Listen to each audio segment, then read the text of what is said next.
Australia has some of the best beaches in the world. There's Bondi, Manly, Coogee, and that's just naming three. It's one of the reasons why foreigners love Australia. But it seems backpackers are coming here without any knowledge of the dangers beaches can have. Statistics from Surf Life Saving Australia in the past 8 years show 36% of all drownings at the beach are foreigners.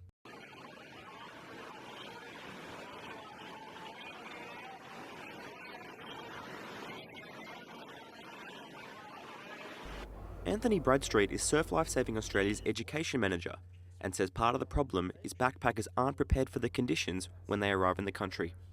One of the biggest challenges we face with backpackers is that they come into the country, they're here for a relatively short amount of time, and we have very limited opportunities to try to reach them during that pathway from when they fly into the country, they get their van and they start travelling around. So we really have to try to find the right times to reach them on that pathway and give them the right messages. One of the issues is tourists aren't able to understand what a rip is and the danger it poses. Well, probably the biggest risk for them is rip currents. Rip currents are a very abstract thing on the beach, and they're hard to spot, and once people get caught in them, they can get taken out to sea through deeper water. That gets people in a lot of trouble. So yeah, the biggest challenge that we have is trying to get people to stay out of rip currents. A rip is a strong current at the beach which drags swimmers out away from the shore. There are a few ways to get out of a rip if you were ever stuck in one. Don't swim against the rip. It'll exhaust you. Swim across to the side or just float until the current loses its strength. Put your hands up and wait for assistance. Always swim between the flags. This is where the lifeguards are watching.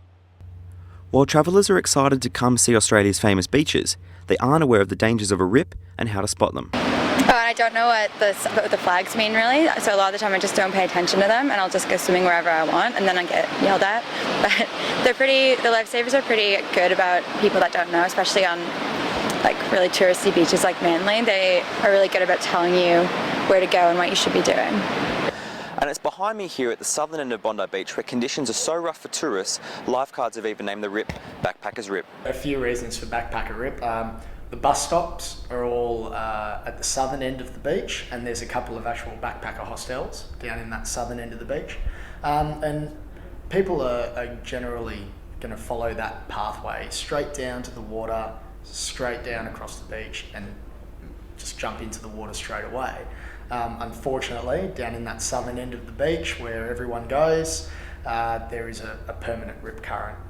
It's a topographic rip current, so it's there pretty much all the time, and that's why they call it Backpackers Rip. But there is now a new tactic being used to alert travellers of the dangers of Australian beaches, with shows like Bondi Rescue now being used as an education tool. The effect of a lot of TV shows like Bondi Rescue, there's also Piha Rescue and a couple of shows out of the US that are really just taking those safety messages and putting them into the lounge room. It's invaluable, and as long as they're seeing things like people swim between the red and yellow flags, that's fantastic. One of the issues that we do see out of those sorts of shows sometimes is people going down to the beach and trying to be rescued because they want to get themselves on the TV shows. I would love to be rescued by someone off Bondi Rescue. It'd be really cool. Matt Rossley, Unpacking Australia.